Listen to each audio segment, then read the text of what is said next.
Hello everyone, and welcome to the first lore video of my game Hyperian Conquests.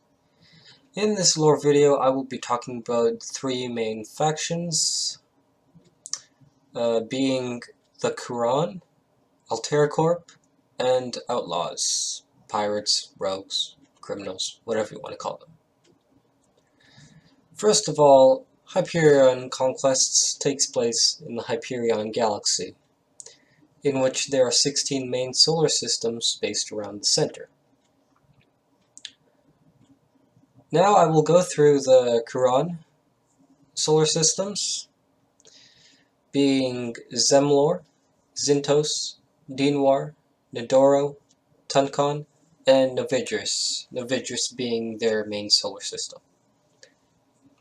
Mevoth and Kuxibos are celestial bodies within the Novidris system. Lidaris is Mevoth's moon. Despite the vast size of the Novidris solar system, these are the only habitable planetary bodies. Now onto Altercorp. Altercorp controls these solar systems: Zemelon, Zante, Avani, Thodal, Sibula, Okota, and Conquest, Conquest being their main solar system. Most planets within Altercorp control will eventually look quite familiar, as the Altair Empire terraforms planets to match its homeworld of Beovis. The planet of Beovis in the Conquest system is lush with wildlife and has a dense atmosphere.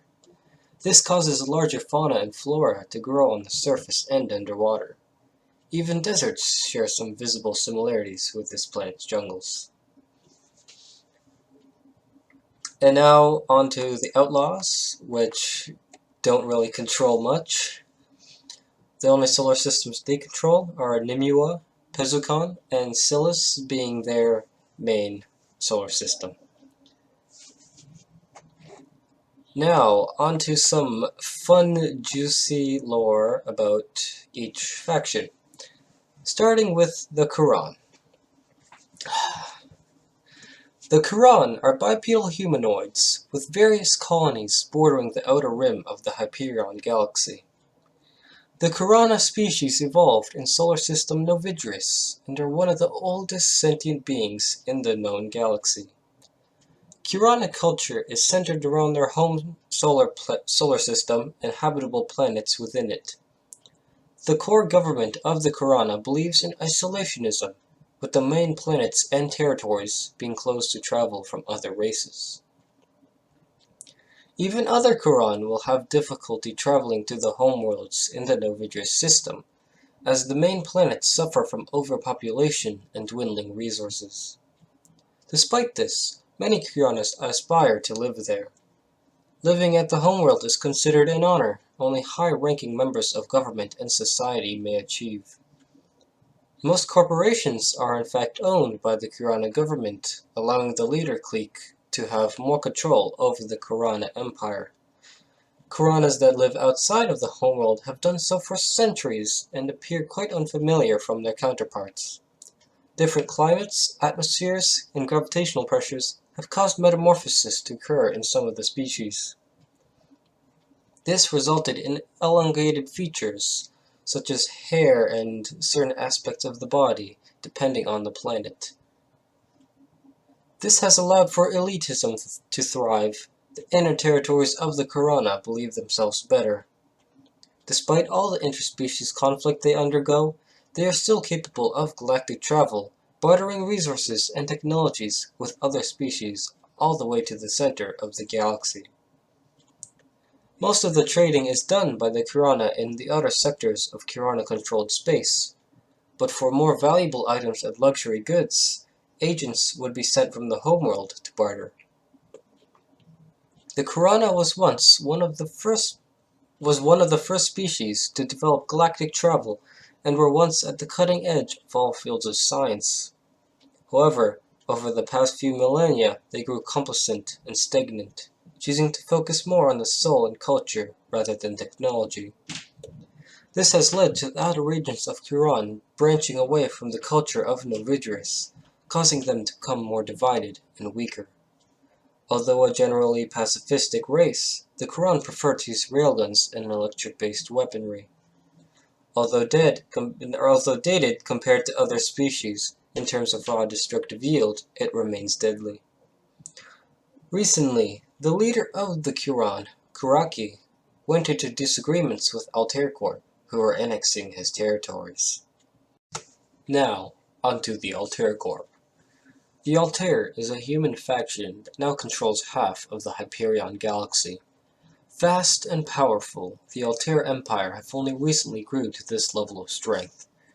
Their rise to power is in part due to developing faster means of galactic travel, as well as cunning political prowess. The Altair Corp would assimilate planets and cultures after annexing it, affirming its grasp over territory. Any revolt was met with quick, ruthless suppression, making public display against anyone who opposed them. However, that's not to say life under the Altair Corp is bad.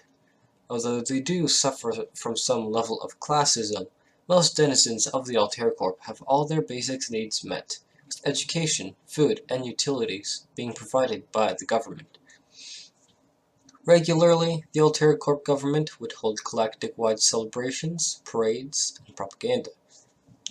Because of their vast territories, the Altair Corp has a monopoly on natural resources, mining asteroids and planet dry. Part of their success can be attributed to their mining techniques. While other planets may take decades to mine a fraction of a planet's resources, by using advanced AI coupled with explosive yields from unknown compounds, they are able to mine resources faster. This has led to them having the strongest and most abundant military in the history of the known universe, as well as controlling most trade routes. However, because of the Altair Corp's quick rise to power, not all of their territories are consolidated. The Altair Corp regularly deals with revolts outside of its central territories, potentially causing them to lose their advantage as quickly as they gained it. The Altair Corp works under a constitutional monarchy, whereas the government is constrained by its own constitution. That hasn't stopped the current Altair Corp Emperor, Chris Burke, from his goals. Running a propaganda campaign with the intention of ruling the Hyperion galaxy, laws are often bent to his whims.